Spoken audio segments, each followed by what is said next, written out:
ओम विष्णुवाय नमः। आज हम फिर से गरुड़ पुराण पढ़ेंगे। इसमें से एक अध्याय पढ़ेंगे और बहुत सुंदर अध्याय है। इसमें सदाचार और शौचाचार के निरूपण के बारे में हमें ज्ञान प्राप्त होगा और महत्वपूर्ण अध्याय है। इसमें सूत जी बोलते हैं, कहते हैं कि हे शौनक, श्री हरि से सुनकर ब्रह्मा जी ने व्यास जी से सब कुछ देने वाले ब्राह्मण आदि वर्णों के सदाचार को जैसा कहा, उसी प्रकार मैं कहता हूं। कहते हैं कि श्रुति और स्मृति, श्रुति कहते हैं वेदों को, स्मृति कहते हैं धर्मशास्त्र को। श्रुति कहते हैं वेदों को और स्मृति कहते हैं धर्मशास्त्र को। तो श्रुति और स्मृति का भली भांति प्रकार से अध्ययन करके, पढ़ के, श्रुति प्रतिपादित कर्म का पालन करना चाहिए। श्रुति अर्थात वेद, वेदों द्वारा बताए गए कर्मों का हमें पालन करना चाहिए। ब्राह्मण आदि वर्णों के सदाचार के विषय में बता रहे हैं कि श्रुति और स्मृति, वेद और धर्म शास्त्र का भली प्रकार से अध्ययन करके श्रुति, वेदों द्वारा प्रतिपादित कर्म का पालन करना चाहिए, क्योंकि श्रुति ही सब कर्मों का मूल है। श्रुति जो है वह सब कर्मों का मूल है, ऐसा बता रहे हैं, बेसिक है। यदि उपलब्ध श्रुतियों में कोई कर्म ज्ञात नहीं हो रहा है तो, जो हमारी श्रुतियां हैं, वेद हैं, अगर उनमें से कहीं कोई ज्ञान नहीं मिल रहा है, कारण इसलिए कि शायद बहुत सारी वेद जो हैं हमारे, और वेदों के अध्याय वगैरह लुप्त भी हो गए हैं समय के कारण। तो कह रहे हैं कि यदि उपलब्ध श्रुतियों में कोई कर्म ज्ञात नहीं हो रहा है तो उसको स्मृति शास्त्र अर्थात धर्मशास्त्र, स्मृति शास्त्र के अनुसार जानकर करना चाहिए, क्योंकि स्मृति शास्त्र भी श्रुति मूलक होने के कारण ही कर्म के बोध में प्रमाण माने जाते हैं। तो अगर वेदों से प्रमाण नहीं मिला तो स्मृति धर्मशास्त्रों से प्रमाण खोजना चाहिए। और स्मार्त धर्म के पालन में असमर्थ होने पर, हमारे जो स्मार्त धर्म हैं उसके पालन में अगर असमर्थता है, असमर्थ होने पर विद्वान व्यक्ति को चाहिए कि वह सदाचार का पालन करे। सदाचार कर्म मार्ग का दर्शन कराने के लिए श्रुति तथा स्मृति ये नेत्र स्वरूप हैं। वेद और धर्मशास्त्र ये आंखों के समान हैं, ये नेत्र स्वरूप हैं। आगे कहते हैं कि श्रुति में कहा गया धर्म, वेदों में कहा गया धर्म परम धर्म है। श्रुति में कहा गया धर्म, वेदों में कहा गया धर्म जो है वह परम धर्म है। स्मृति और शास्त्र से प्रतिपादित धर्म अपर धर्म है। इस प्रकार श्रुति, स्मृति और शिष्टाचार से प्राप्त धर्म ये तीन प्रकार के सनातन धर्म हैं।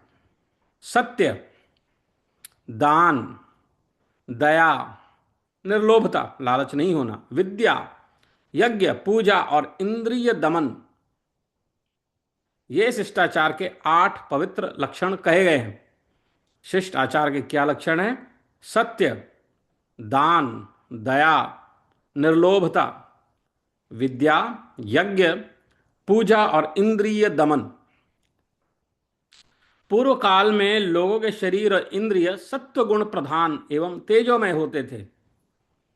पूर्व काल में लोगों के शरीर और इंद्रिय सत्व गुण प्रधान एवं तेजोमय होते थे, उसमें तेज होता था। अतः जिस प्रकार कमल पत्र पर जल नहीं रुकता, जिस प्रकार कमल पत्र पर, कमल के पत्ते पे जल नहीं रुकता, बिछल जाता है।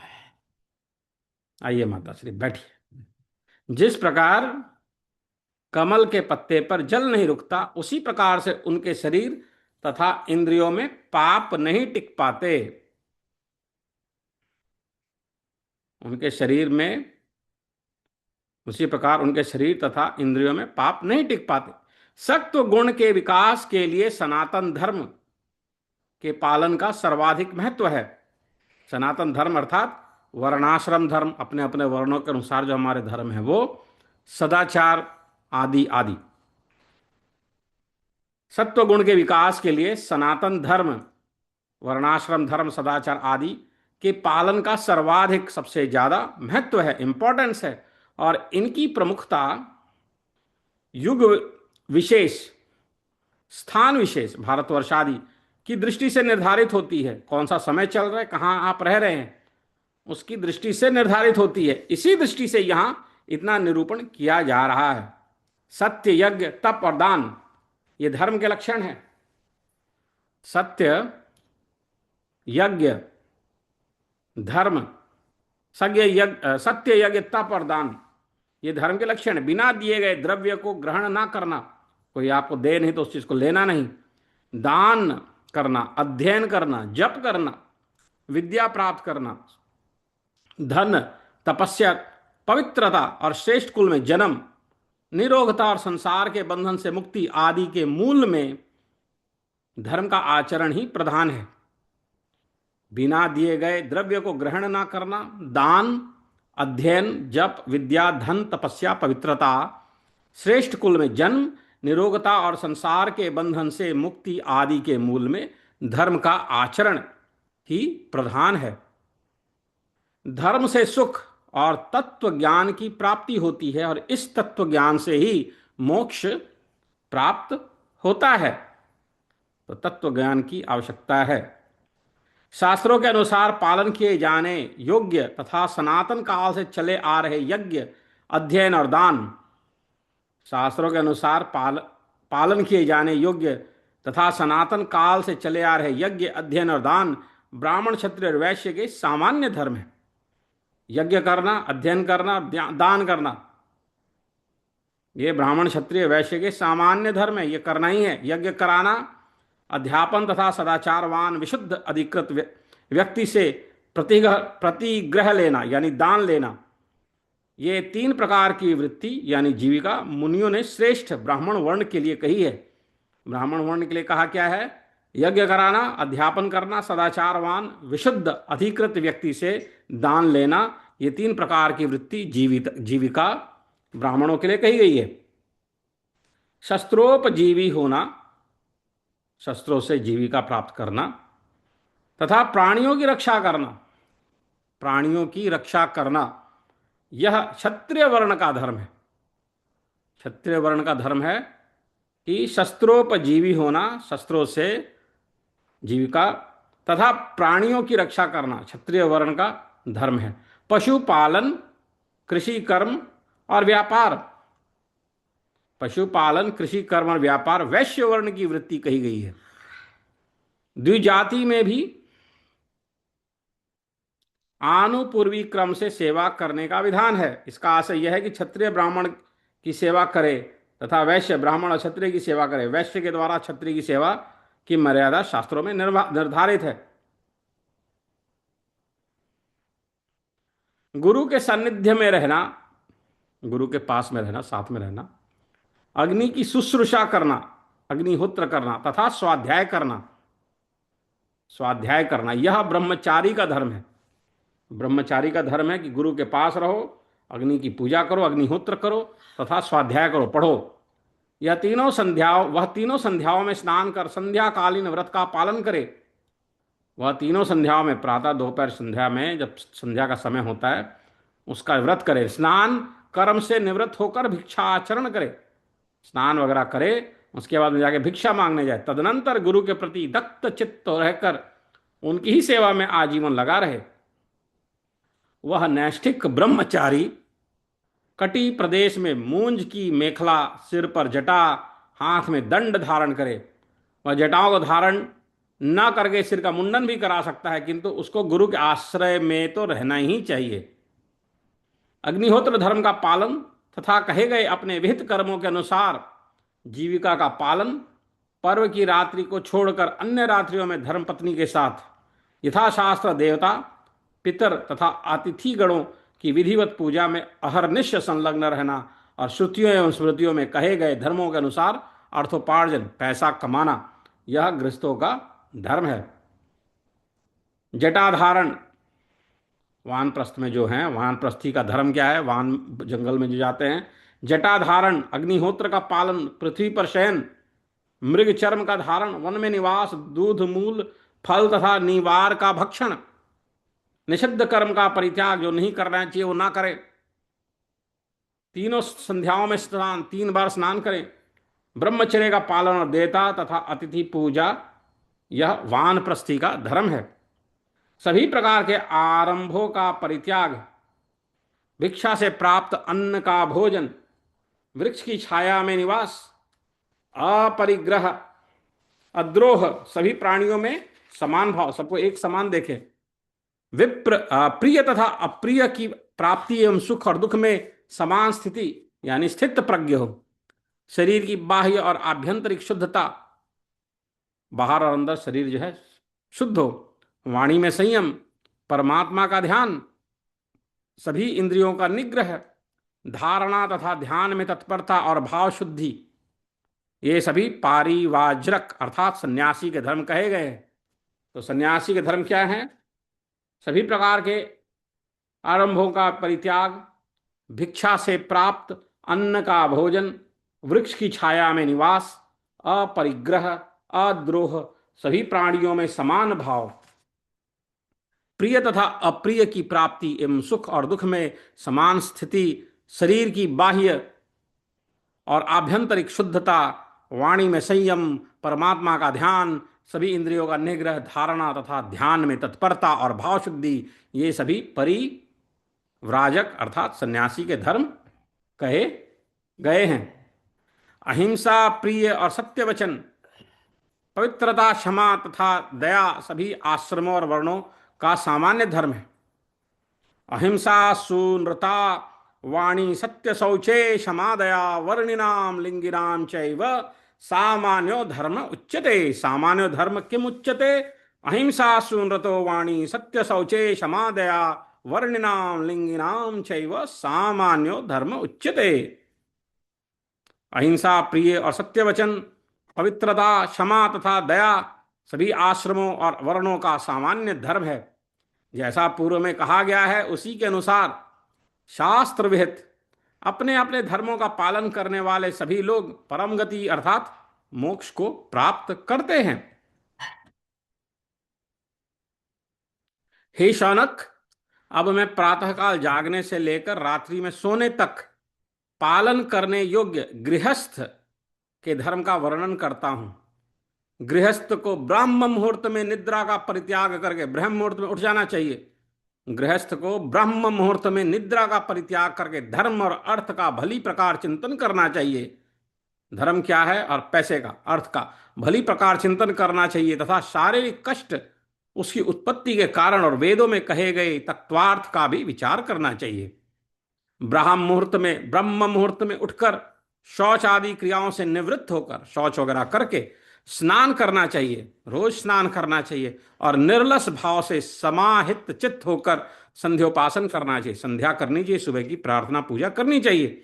दंत धावन एवं स्नान के अनंतर ही प्रातःकालीन संध्योपासन करना चाहिए। दांत वगैरह धो, स्नान करो, उसके बाद में संध्योपासन, सुबह की पूजा करो।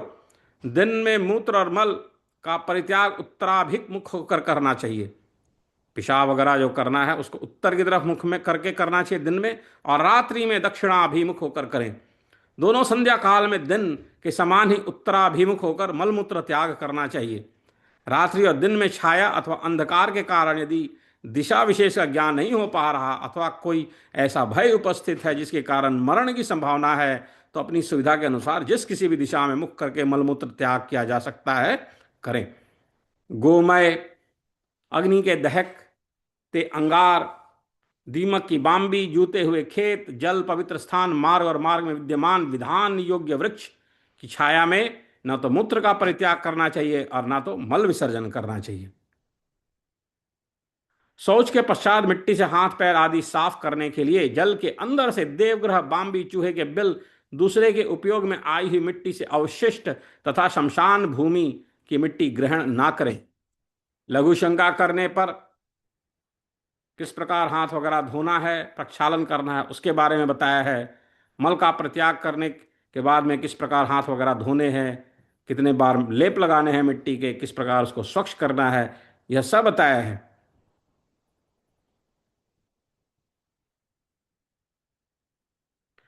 यह शुद्धि शुद्धि की प्रक्रिया स्वस्थ व्यक्ति को लक्ष्य करके कही गई है। स्वस्थ मनुष्य जो है वह जिस प्रकार बताया है उस प्रकार जो है अपनी स्वयं की शुद्धि करे। जो व्यक्ति अस्वस्थता के कारण आर्त है उसको यथा सामर्थ्य ही शुद्धि की प्रक्रिया करनी चाहिए। वसा, शुक्र, रक्त, मज्जा, लार, विष्ठा, मूत्र, कान का मैल, कफ, आंसू, आंख का मैल, कीचड़ और पसीना ये मनुष्य के शरीर के 12 मल है। जब तक मन में शुद्धता की अवधारणा ना हो जाए तब तक इनके कारण अनुभव में आने वाली अशुद्धि के निराकरण में लगे रहना चाहिए। यहां पर शुद्धि की संख्या का जो प्रमाण दिया है वह श्रुतियों और स्मृतियों के आदेशानुसार है, वेद और धर्मशास्त्र के अनुसार है। शुद्धि दो प्रकार की है, एक बाह्य और दूसरी अभ्यंतरिक अंदर की। मिट्टी तथा जल से की जाने वाली शुद्धि बाह्य और भावों की शुद्धि ही आभ्यंतरिक शुद्धि मानी जाती है। शुद्धि का प्रमुख अंग आचमन है। यह 3 बार करना चाहिए। पवित्रा पवित्रो वा सर्वावस्थाम गतोपि वा यह स्मरेत पुंडरीकाक्षम स बायाभ्यंतर शुचि। ओम पुंडरीकाक्ष प्रणाम। भगवान को 3 बार याद किया, मन अपना शांत हुआ, अच्छा हुआ, शुद्धता आई मन में। वह जो है आंतरिक और बाहरी दोनों प्रकार की शुद्धि प्रदान करती है। और इसमें शुद्धि का प्रमुख अंग आचमन है। यह 3 बार करना चाहिए। इसके बाद 2 बार जल से मुख का मार्जन, तदनंतर अंगुष्ठ के मूल से मुख को धोकर 3 बार मुख का स्पर्श करना चाहिए। इसके बाद अंगुष्ठ, अंगूठा और तर्जनी से नासिका को स्पर्श कर अंगुष्ठ तथा अनामिका से नेत्र तथा कान का स्पर्श करना चाहिए। तत्पश्चात कनिष्ठा और अंगुष्ठ के द्वारा नाभि का स्पर्श कर हथेली से हृदय का स्पर्श करना चाहिए। इसके बाद अपनी सभी अंगुलियों से सिर और उनके अंगुलियों के अग्रभाग से दोनों बाहुओं का स्पर्श करना चाहिए। अब आचमन तथा अंगों के स्पर्श का फल बताया जाता है। 3 बार जल का आचमन करके ऋग्वेद, यजुर्वेद, सामवेद इन तीनों वेदों को प्रसन्न करना चाहिए। पहले 2 बार मुख का प्रक्षालन करने से अथर्व वेद विद ब्राह्मण और आंगिरस बृहस्पति का मुख में सानिधान होता है। मुख भाग का स्पर्श करने पर आकाश, नासिका भाग का स्पर्श करने पर वायु, नेत्र भाग का स्पर्श करने पर सूर्य, कानों का स्पर्श करने पर सभी दिशाओं का स्पर्श समझना चाहिए। मुख और नासिका आदि में यथाक्रम आकाश तथा वायु आदि की अधिष्ठाता देवता सन्निहित हैं। मुख तथा नासिका आदि का यथाविधि स्पर्श करने से इन अंगों में यथाक्रम इतिहास, पुराण एवं वेदांग, शिक्षा, कल्प, व्याकरण, निरुक्त, छंद और ज्योतिष प्रतिष्ठित होते हैं। नाभि प्रदेश का स्पर्श कर प्राण ग्रंथि का और हृदय भाग का स्पर्श कर ब्रह्मा का स्पर्श समझना चाहिए। मूर्धा के स्पर्श से रुद्र और शिखा के स्पर्श से ऋषियों को प्रसन्न किया जाता है। दोनों बाहुओं को स्पर्श करके यम, इंद्र, वरुण, कुबेर, पृथ्वी तथा अग्निदेव के सानिध्य का लाभ प्राप्त होता है। अपने दोनों चरणों में जल का अभ्युक्षण भगवान विष्णु और इंद्र तथा दोनों हाथों का प्रोक्षण करने से भगवान विष्णु देव का सानिध्य प्राप्त होता है। धार्मिक विधि के अनुसार पृथ्वी का जल से प्रोक्षण करने से वासुकी आदि नाग प्रसन्न होते हैं। धार्मिक विधि के मध्य में जल का शास्त्रीय उपयोग करते समय उसके बिंदुओं के गिरने से भूतों के समूह तृप्ति प्राप्त कर प्रसन्न होते हैं। अंगुलियों के पर्वों पर अग्नि, वायु, सूर्य, चंद्र और पर्वत समूह निवास करते हैं। द्विज के हाथों में जो रेखाएं होती हैं उनमें गंगा आदि पवित्र नदियां स्थित रहती हैं। हाथ के तल भाग में सभी तीर्थों के साथ सोम का निवास है, इसलिए हाथ को पवित्र माना गया है। उषा काल सूर्योदय से पूर्व रात्रि शेष होने पर यथाविधि शौच क्रिया करनी चाहिए। तदनंतर दंत धावन, दतवन करके स्नान करें। मुख के पर्यूषित बासी रहने पर मनुष्य निश्चित ही अपवित्र रहता है, इसलिए रोज सुबह दतवन करना है। अतः मनुष्य को प्रातःकाल अवश्य ही दंत धावन करना चाहिए, दांत धोने चाहिए। दंत धावन के लिए कदम्ब, बिल्व, खैर, कनेर, बरगद, अर्जुन, यूपी, बृहति, जाति, करंज, अर्क, अति, मुक्तज, जामुन, महुआ, अपाम मार्ग, चिचड़ा, लट, जीरा, शीरीष, गुलर, बाण और दूध वाले और कटीले अन्य वृक्ष प्रशस्त हैं। उनके दतवन धन, धान्य, आरोग्य और सुख से संपन्न करने वाली होती हैं। पवित्र स्थान में मनुष्य ऐसे वृक्षों की दतवन को लेकर सबसे पहले उसको जल से धो डाले, उसको दांतों से चबाकर मुख साफ करे और अवशिष्ट दतवन को किसी एकांत स्थान में छोड़ दे। तदनंतर भली प्रकार से आचमन कर मुख शोधन करे, मुख को साफ करे। अमावस्या, षष्ठी, नवमी, प्रतिपदा तिथि तथा रविवार के दिन दत्वन नहीं करना चाहिए, क्योंकि ये सभी दिन इस कार्य के लिए निषिद्ध माने गए हैं। दत्वन न होने पर तथा निषिद्ध तिथि के आ जाने पर मनुष्य को 12 कुल्ला जल के द्वारा मुख को पवित्र कर लेना चाहिए। दृष्ट और अदृष्ट दोनों प्रकार का हित संपादन होने के कारण प्रातःकाल के स्नान की प्रशंसा की गई है। प्रातःकाल के स्नान, सुबह स्नान करने की प्रशंसा की गई है। दृष्ट और अदृष्ट दोनों प्रकार का हित संपादन होने के कारण, जो दिखे और ना दिखे दोनों प्रकार के हित होते हैं, प्रातःकाल में स्नान करने से, सुबह उठ के स्नान करना चाहिए। जो व्यक्ति शुद्धात्मा है, जिसकी आत्मा शुद्ध है, जो प्रातःकाल स्नान करता है, वह जप आदि समस्त ऐहिक और पारलौकिक सुख प्रदान करने वाली क्रियाओं को संपन्न करने का अधिकारी है। जो व्यक्ति शुद्ध आत्मा है, जिसके विचार शुद्ध हैं, जो शुद्ध आत्मा है और जो प्रातःकाल स्नान करता है, वह जप आदि समस्त कार्य कर सकता है। शरीर अत्यंत मलिन है, जो हमारा शरीर है वो बहुत मलिन है। इसमें स्थित 9 छिद्रों से, जो 9 छेद हैं, उससे हमेशा सदैव मल निकलता ही रहता है। अतः प्रातःकाल का स्नान शरीर की शुद्धि का हेतु, सुबह स्नान करने से शरीर जो है शुद्धि होती है, उसका वह कारण है। अतः प्रातःकाल का स्नान शरीर की शुद्धि का हेतु, मन को प्रसन्न रखने वाला तथा रूप और सौभाग्य की वृद्धि कराने वाला है। तो सुबह उठ के नहाने से, स्नान करने से एक तो शरीर की शुद्धता होती है, मन प्रसन्न होता है, रूप सुंदर होता है और सौभाग्य प्राप्त होती है, बुद्धि मिलती है। यह शोक और दुख का विनाशक है। सुबह स्नान करने से शोक दुख नहीं आते हैं। अतः मनुष्य प्रातःकाल गंगा स्नान के समान ही स्नान क्रिया संपन्न करे।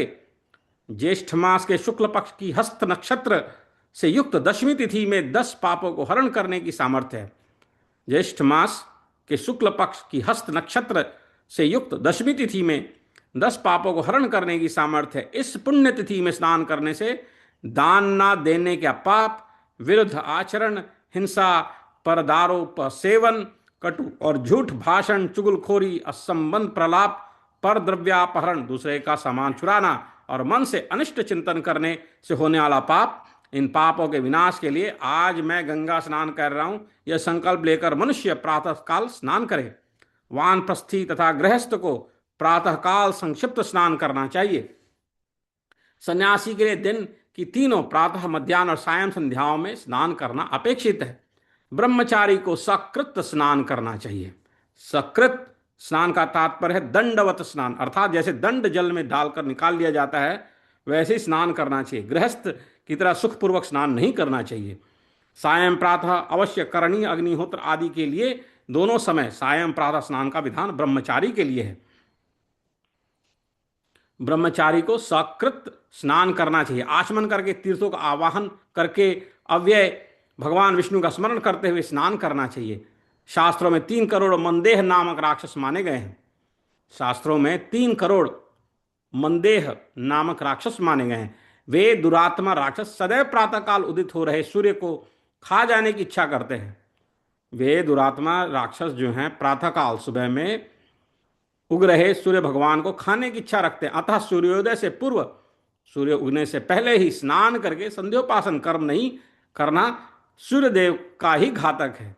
जो लोग यथाविधि स्नान कर यथाधिकार संध्योपासन करते हैं, वे मंत्र से पवित्र किए गए अनल रूपी अर्घ्य यानी जल से उन मंदेह राक्षसों को जला देते हैं। इसलिए सुबह संध्या करना चाहिए और भगवान सूर्य को जल चढ़ाना चाहिए।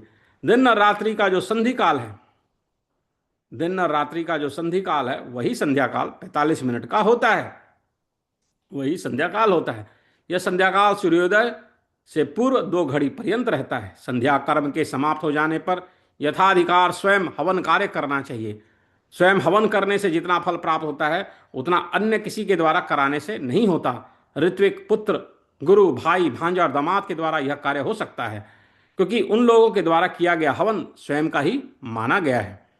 गार्हपत्य अग्नि को ब्रह्मा, दक्षिणाग्नि को शिव और आवहनीय अग्नि को विष्णु तथा कुमार का सत्य स्वरूप कहा गया है। यथोचित समय पर हवन करके सूर्य मंत्र का जप करना चाहिए। तदनंतर एकाग्रचित होकर सावित्री और प्रणव यानी ओंकार मंत्र का जप करना चाहिए। प्रणव सप्त व्याहृति और त्रिपदा सावित्री मंत्र का निरंतर यथा समय नियत रूप से जप करने से संसार में किसी भी प्रकार का भय नहीं रहता। जो उपासक प्रातःकाल उठकर नित्य गायत्री मंत्र का जाप करता है वह कमल पत्र की भांति पाप से संलिप्त नहीं होता। देवी गायत्री का स्वरूप इस प्रकार है। श्वेत वर्णा समुद्दिष्टा कौशय वसना तथा अक्षसूत्रधरा देवी पद्मासन गता शुभा। अर्थात गायत्री देवी श्वेत वर्ण वाली हैं, कौशेय यानी रेशमी वस्त्र तथा अक्ष यानी माला एवं सूत्र यानी यज्ञ सूत्र यज्ञोपवीत से विभूषित होकर सुंदर पद्मासन पर विराजमान रहती हैं। इसी रूप में विधिवत ध्यान करके तेजोसी इस यजुर्वेद के मंत्र से आवाहन करके गायत्री देवी की उपासना करनी चाहिए। प्राचीन काल में देववर्ग तथा मंत्रों का साक्षात्कार करने की इच्छा रखने वाले ऋषिगण यजुर्वेद के इसी मंत्र का प्रयोग करते थे। अतः सूर्यमंडल के मध्य विराजमान तथा ब्रह्मलोक में भी निवास करने वाली देवी का आवाहन करके गायत्री मंत्र का जप करना चाहिए। तत्पश्चात नमस्कार करके उनका गायत्री देवी का विसर्जन करना चाहिए। पूर्वाह्न काल में देवताओं का पूजन करना चाहिए। भगवान विष्णु से बढ़कर अन्य कोई देवता नहीं है, अतएव साधक को सदैव उनकी पूजा करनी चाहिए। विद्वान व्यक्ति को चाहिए कि ब्रह्मा विष्णु और शिव इन तीन देवों के प्रति पृथक पृथक भेद बुद्धि ना रखे, अलग अलग भाव ना रखे। इन संसार में 8 मंगल हैं, ब्राह्मण, गौ, अग्नि, सोना, घृत यानी घी, सूर्य, जल और राजा। सदैव इनका दर्शन एवं पूजन करना चाहिए और यथासंभव इन्हें अपने दाहिने करके ही चलना चाहिए। ब्राह्मण पहले वेद का अध्ययन करे, उसके बाद चिंतन, अभ्यास तथा जप करके उसका दान शिष्यों को दे, अर्थात अपने शिष्यों को वेदाध्ययन कराए। वेदाभ्यास यही 5 प्रकार है। वेदाभ्यास का यही 5 प्रकार है। वेदार्थ, यज्ञ कर्म प्रतिपादक शास्त्र और धर्मशास्त्र की पुस्तकों का पारिश्रामिक देकर जो लेखन कार्य कराता है उसे योग्य अधिकारी को प्रदान करता है, वह वैदिक वेद में उक्त लोक को प्राप्त होता है। जो इतिहास पुराण के ग्रंथों को लिखकर दान देता है वह ब्रह्म वेद दान से होने वाले पुण्य का दुगना पुण्य प्राप्त करता है। दिन के तीसरे भाग में अपने पोष्य वर्ग के प्रयोजन को पूर्ण करना चाहिए। दिन के तीसरे भाग में अपने पोष्य वर्ग के प्रयोजन को पूर्ण करना चाहिए। माता पिता, गुरु, भ्राता, प्रजा, दिन, दुखी, आश्रित जन, अभ्यागत, अतिथि और अग्नि ये पोष्य वर्ग कहे गए हैं। तो उनके प्रयोजन को पूर्ण करना चाहिए। किनके प्रयोजन को? पोष्य वर्ग में कौन है? माता पिता, गुरु, भाई, प्रजा, दीन गरीब, दुखी, आश्रित जन जो आप पे आश्रित है, अभ्यागत, अतिथि और अग्नि। पोष्य वर्ग का भरण पोषण करना स्वर्ग का प्रशस्त साधन है। पोष्य वर्ग का, इन लोगों का भरण पोषण करने से स्वर्ग मिलता है। अतः मनुष्य को पोष्य वर्ग का पालन पोषण प्रयत्न पूर्वक करना चाहिए, हमेशा उसके प्रयत्न में लगे रहना चाहिए। इस संसार में उसी व्यक्ति का जीवन श्रेष्ठ है जो बहुतों के जीवन का साधक बनता है, अर्थात बहुतों का पालन पोषण करता है। जो मात्र अपने भरण पोषण में लगे रहते हैं वे जीवित रहते हुए भी मरे हुए के समान है, क्योंकि अपना पेट पालना तो कुत्ता भी करता है। अभ्यागतोतिथिश्चाग्निः पोषवर्गा उदाहृताः भरणं पोषवर्गस्य प्रशस्तं स्वर्गसाधनं भरणं पोषवर्गस्य तस्माद्यत्नेन कारयेत् स जीवति वरश्चैको बहुभिर्योपजीव्यति जीवन्तो मृतकारस्त्वन्ये पुरुषाः स्योदरम्भराः स्वकीयोदरपूर्तिश्च कुक्कुरस्यापि विद्यते। अतिथि तो जो अकस्मात अपने घर आ जाए उसे अभ्यागत कहते हैं, वह अभ्यागत है। और अतिथि किसको कहते हैं? अतिथि उस संत को कहते हैं। अतिथि उस संत को कहते हैं जो तिथि, पर्व, उत्सव आदि का विवेक नहीं करता, सदा चलता ही रहता है। यहां यम का वचन दृष्टव्य है। तिथि पर्वोत्सवा सर्वे त्यक्ता येन महात्मना सोतिथि सर्वभूतानां शेषानभ्यागतान् विदुः। व्यवहार में अर्थ का महत्व है। जीवन चलाना है तो पैसा तो चाहिए, तो अर्थ बोले तो पैसा। व्यवहार में अर्थ का महत्व है। जैसे नदियों के मूल पर्वत हैं, वैसे ही समस्त कार्यों का मूल अर्थ है। इसलिए अर्थ को उत्पन्न करना, पैसे को उत्पन्न करना एवं बढ़ाना आवश्यक होता है। अर्थ उसे ही कहते हैं जो हमारे सभी कार्यों की संपन्नता में अनिवार्य रूप से उपयोगी हो। इसी दृष्टि से सभी रत्नों की निधि पृथ्वी, धान्य, पशु, स्त्रियां आदि अर्थ माने जाते हैं। इसी तरह अर्थ का महत्व होने पर भी इसके अर्जन में संयम आवश्यक है, संयम से काम करना है। अतएव विशेषकर ब्राह्मण को अपनी जीविका के लिए अर्थार्जन अर्थ को इकट्ठा करते समय यह ध्यान में रखना चाहिए कि यदि आपत्ति काल नहीं है तो किसी भी प्राणी के साथ द्रोह ना करना पड़े अथवा कम से कम द्रोह करना पड़े, अर्थात किसी को बिना दुख दिए, कम से कम दुख दिए ही जो है अर्थोपार्जन, अर्थ जो है अपने पास इकट्ठा करना है। धन 3 प्रकार का माना गया है, शुक्ल, शबल यानी मिश्रित और कृष्ण। तो शुक्ल, मिश्रित और कृष्ण इस प्रकार के 3 धन माने गए हैं। उस धन के 7 विभाग हैं, 7 प्रकार के हैं। सभी वर्णों को प्राप्त होने वाला धन 3 प्रकार का होता है। तो सारे वर्णों को जो धन है प्राप्त होता है वो 3 प्रकार का है। दाय भाग के अनुसार वंश परंपरा से यथाधिकार प्राप्त धन, प्रेम के कारण किसी के द्वारा दिया गया धन, और यथाविधि विवाहित पत्नी के साथ प्राप्त धन। इसके अतिरिक्त ब्राह्मण के लिए 3 प्रकार के विशेष धन हैं। याजन यानी यज्ञ कराने से प्राप्त, अध्यापन से प्राप्त तथा विशुद्ध प्रतिग्रह सत्पात्र से लिया गया धन। क्षत्रिय वर्ण का विशेष धन भी 3 प्रकार का कहा गया है। कर यानी टैक्स, कर से प्राप्त धन उसका पहला धन है। दूसरा धन दंड द्वारा प्राप्त, किसी को पनिशमेंट किए वो, और तीसरा धन वह है जो विजय द्वारा प्राप्त होता है।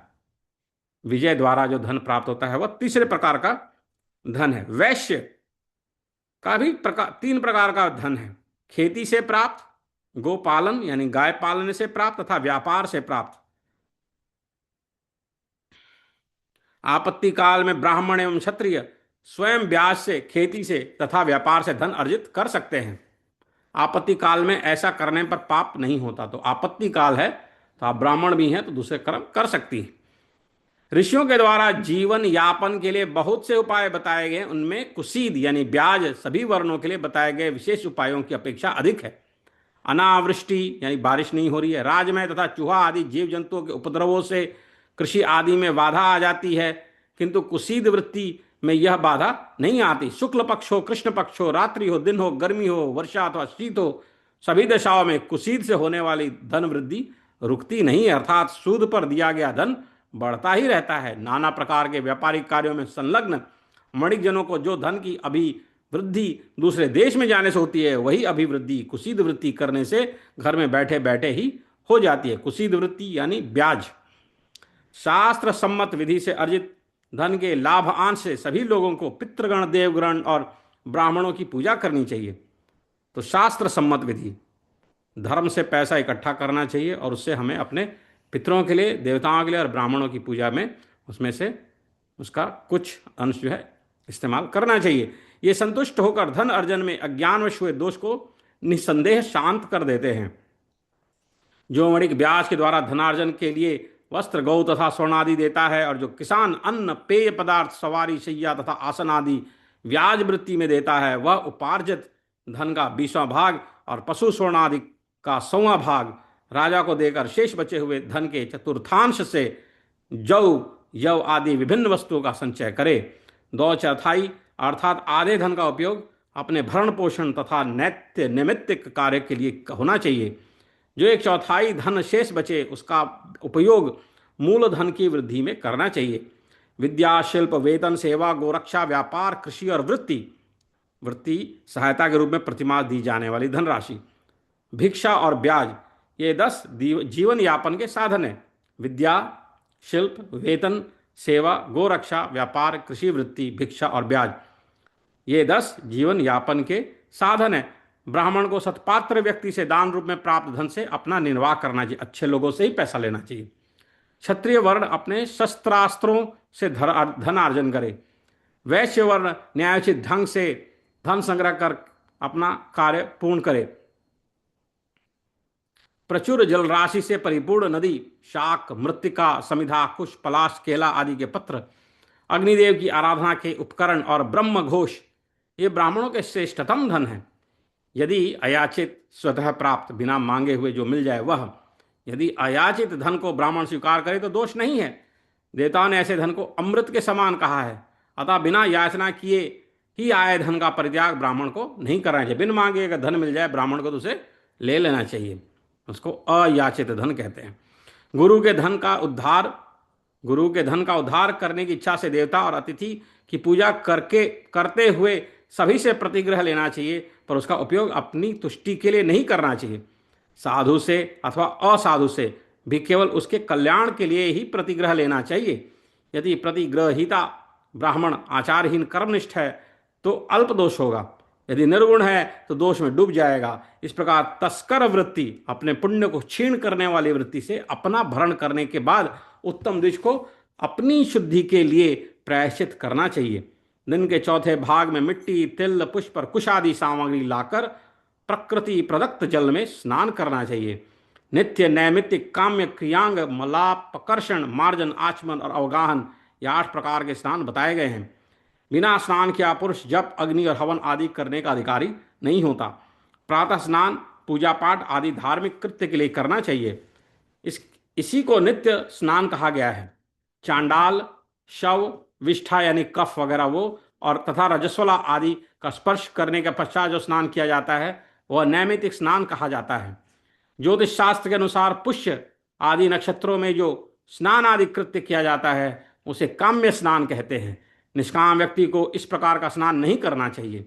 जब होम आदि कृत्यों को संपन्न करने की इच्छा से प्रेरित होकर अथवा अन्य अनेक पवित्र कृत्य, देवता तथा अतिथि आदि का पूजन करने की इच्छा से जो स्नान किया जाता है उसको क्रियांग स्नान के नाम से अभिहित किया गया है।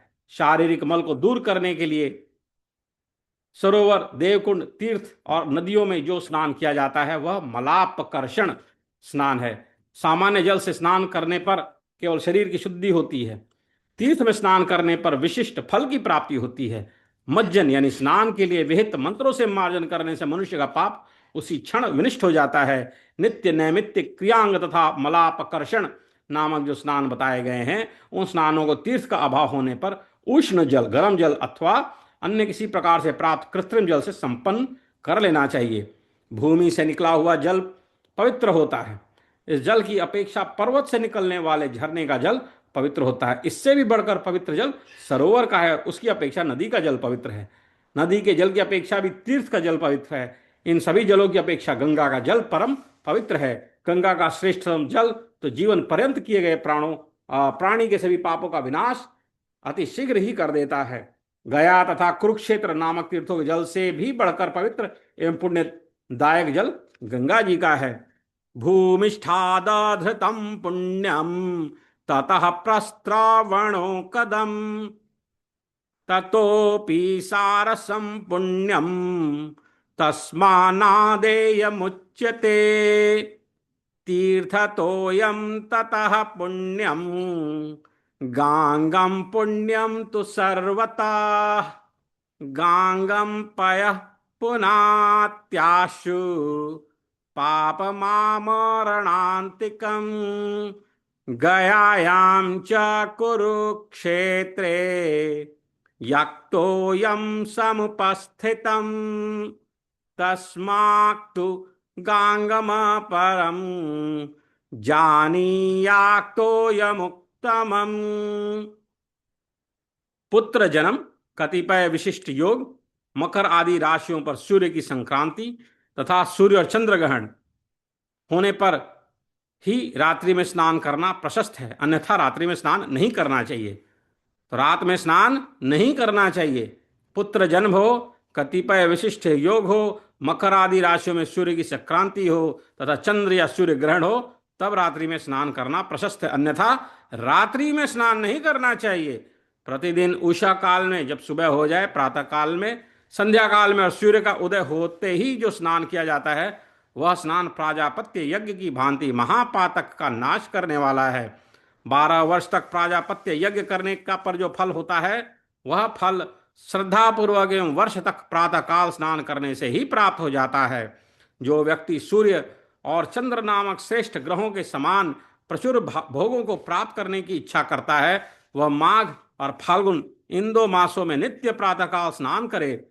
जो श्रद्धालु माघ मास आने पर प्रातःकाल स्नान करके हविष्यान्न ग्रहण करता है वह एक ही मास में अपने महाघोर और अति पापों का विनाश कर देता है।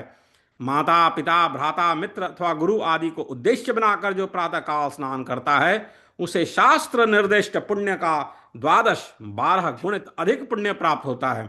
भगवान विष्णु एकादशी तिथि को आमलक आंवला के समर्पण एवं दान से विशिष्ट रूप से तुष्ट होते हैं।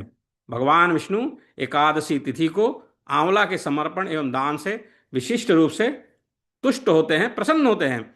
लक्ष्मी की कामना करने वाले मनुष्य को सर्वदा आमलक से स्नान करना चाहिए, आंवले से स्नान करना चाहिए।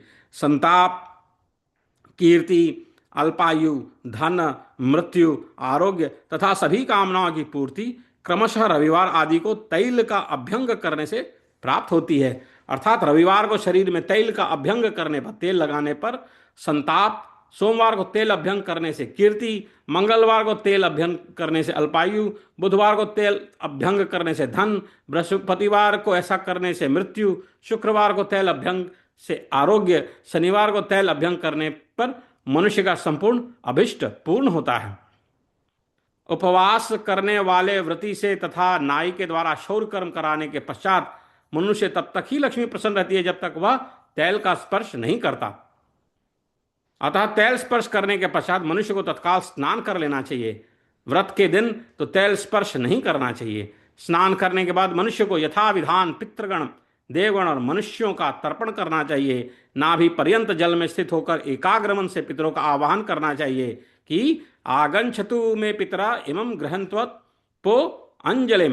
हे मेरे पितृगण, आप सब स्थिर स्थान पर आकर विराजमान हो और मेरे द्वारा दी जा रही जलांजलि को स्वीकार करें। इस प्रकार आवाहन करके आकाश और दक्षिण दिशा में स्थित पितृगणों को 3-3 जलांजलि प्रदान करें। यदि जल से बाहर निकलकर तर्पण करना हो तो तर्पण की विधि जानने वाले लोगों को सूखे और स्वच्छ वस्त्र पहनकर समूल कुशाओं पर तर्पण करना चाहिए। पात्र बर्तन में तर्पण नहीं करना चाहिए। तर्पण कृत्य में रक्षोगण प्रतिबंध ना कर सकें, इसके लिए तर्पण आरंभ करते समय बाएं हाथ में जल लेकर नैऋत्य कोण में उसे छोड़ना चाहिए और जल छोड़ते समय निम्नलिखित मंत्र बोलना चाहिए कि यदपाम क्रूर मांसाक्तु यद मेध्यम तु किंचन अशांतम मलिनम यच्च तत्सर्वम अपगच्छतु। क्रूर मांस के कारण, अपवित्रता के कारण अथवा तर्पण के जल में अज्ञान से विद्यमान अशांतिजनक किसी तत्व या मलिनता के कारण जो कुछ भी प्रतिबंध है वह दूर हो जाए। अंत में तर्पण का संक्षेप उपसंहार करते समय 3 जलांजलि निम्नलिखित मंत्रों से देनी चाहिए। निषिद्ध भक्षण द्यक्तु पापाद्यच्च प्रतिग्रहात् दुष्कृतम यच्च मे किंचेदांग मन काय कर्म भी पुनातु मे तदिन्द्रस्तु वरुणः स बृहस्पति सविता च भगश्चैव मुनय सनकादय आब्रह्मस्तंभ पर्यंतम जगता तृप्यत्विति ब्रुवुन्। निषिद्ध भक्षण से, जन्मांतरीय दुष्कर्मों से, प्रतिग्रह दान लेने से और इस जन्म में शरीर, वाणी एवं कर्म से जो निषिद्ध आचरण हो गए हैं उनसे उत्पन्न पापों के कारण मुझ में जो अपवित्रता है उसे दूर करके बृहस्पति, इंद्र तथा वरुण मुझे पवित्र करें। सूर्य, यम, सनकादि ऋषि और ब्रह्म से लेकर स्तंभ समस्त संसार ये सभी मेरे तर्पण से तृप्त हों। इस प्रकार पितृ तर्पण करके संयमी व्यक्ति को ईर्ष्या, द्वेष आदि से रहित होकर ब्रह्मा, विष्णु और महेश आदि अभिष्ट देवों की पूजा करनी चाहिए। विभिन्न देवता, लिंगक, ब्रह्म, वैष्णव, रौद्र, सावित्र एवं मैत्रा, वरुण मंत्रों से सभी देवताओं की नमस्कार पूर्वक अर्चना करनी चाहिए। तदनंतर पुनः नमस्कार पूर्वक अर्चित देवों को पृथक पृथक अलग अलग पुष्पांजलियां देनी चाहिए। पुनः सर्वदेवमय भगवान विष्णु और सूर्य की पूजा करने का विधान है। इस पूजा में जो अधिकारी मनुष्य पुरुष सूक्त से भगवान विष्णु को पुष्प तथा जल समर्पित करता है वह संपूर्ण चराचर विश्व की पूजा को संपन्न कर लेता है। इन देवों की पूजा अन्य तांत्रिक मंत्रों से भी की जा सकती है। पूजा में सबसे पहले आराध्य देव जनार्दन को अर्घ्य प्रदान करना चाहिए और सुगंधित पदार्थ से उनके विग्रह का विलेपन करना चाहिए। तत्पश्चात उन्हें पुष्पांजलि, धूप, उपहार, फल का नैवेद्य समर्पित करना चाहिए। जल के मध्य स्नान, जल के द्वारा मार्जन, आचमन, जल में तीर्थ का अभिमंत्रण तथा अधमर्षण सूक्त के द्वारा मार्जन नित्य 3 बार करना चाहिए। महात्माओं को स्नान विधि के विषय में यही अभिष्ट है। ब्राह्मण क्षत्रिय वैश्य को मंत्र सहित स्नान करना चाहिए। शूद्र वर्ण को मौन होकर नमस्कार पूर्वक स्नान करना चाहिए। अध्यापन, ब्रह्म यज्ञ, तर्पण, पितृयज्ञ, होम, देव यज्ञ, बलिश्वेश्वर देव भूत यज्ञ तथा अतिथि का पूजन मनुष्य यज्ञ है। गौओं के गोष्ठ में 10 गुना, अग्निशाला में 100 गुना, सिद्ध क्षेत्र में, तीर्थ में तथा देवालय में क्रमशः 1000 गुना, 1,00,000 गुना एवं 1,00,00,000 गुना फल इन कर्मों को करने से प्राप्त होता है। जब ये ही कर्म भगवान विष्णु के सानिध्य में किए जाते हैं तो इनसे अनंत गुना फलों की प्राप्ति होती है। दिन का यथा योग्य 5 विभाग करके पितृगण, देवगण की अर्चा और मानव के कार्य करने चाहिए। जो मनुष्य अन्नदान करके सर्वप्रथम ब्राह्मण को भोजन कराकर अपने मित्र जनों के साथ स्वयं भोजन करता है, वह देहत्याग के बाद भी स्वर्गलोक के सुख का अधिकारी बनता है। मनुष्य को सर्वप्रथम मधुर, मध्य भाग में नमकीन और अम्ल से युक्त पदार्थ, उसके बाद कड़वा, तीता तथा कसैला भोजन करना चाहिए।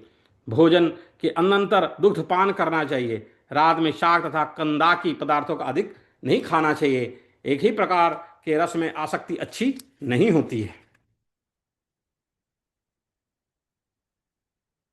ब्राह्मणगण का अन्न अमृत के समान, क्षत्रिय का अन्न दुग्ध के समान, वैश्य का अन्न के समान और शूद्र का अन्न रक्त के समान होता है। जो अमावस्या का व्रत 1 वर्ष तक करता है उसके यहाँ ऐश्वर्य और लक्ष्मी का अविचल रूप से निवास होता है।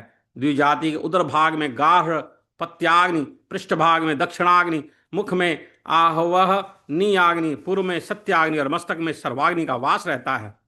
जो इन पंचाग्नियों को जान लेता है उसको आहिताग्नि कहा जाता है। शरीर को जल, चंद्र और विविध प्रकार के अन्न के द्वारा साध्य माना गया है। इस शरीर का उपभोग करने वाले प्राण, अग्नि और सूर्य हैं। ये तीनों पृथक पृथक 3 रूपों में भी अवस्थित रहकर एक ही हैं। भोजन के समय यह भावना करनी चाहिए कि पृथ्वी, जल, अग्नि, आकाश और वायु तत्व से युक्त इस मेरे स्थूल शरीर की पुष्टि के लिए प्रयुक्त अन्न शक्ति संचय के लिए होता है। शरीर में पहुंचकर जब यह अन्न भूमि, जल, अग्नि और वायु तत्व के रूप में परिणत हो जाता है तो अप्रतिहत असीम सुख की अनुभूति होती है। इसके भोजन के बाद मनुष्य को अपने हाथ से मुख और आदि स्वच्छ कर तांबुल अर्थात पान का भक्षण करना चाहिए।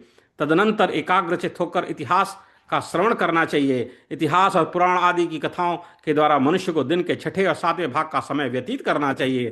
तत्पश्चात स्नान करके पश्चिम दिशा की ओर मुख करके सायंकालीन संध्या उपासन करना चाहिए। हे ब्राह्मण देव, मेरे द्वारा कहे गए इस विधान के अनुसार अपने कर्तव्यों का पालन करना चाहिए। जो मनुष्य इस सदाचार के अध्याय का पाठ करता है अथवा अपने पुरोहित आदि के द्वारा इसका श्रवण करता है, वह निश्चित ही अपनी मृत्यु के पश्चात स्वर्गलोक को जाता है।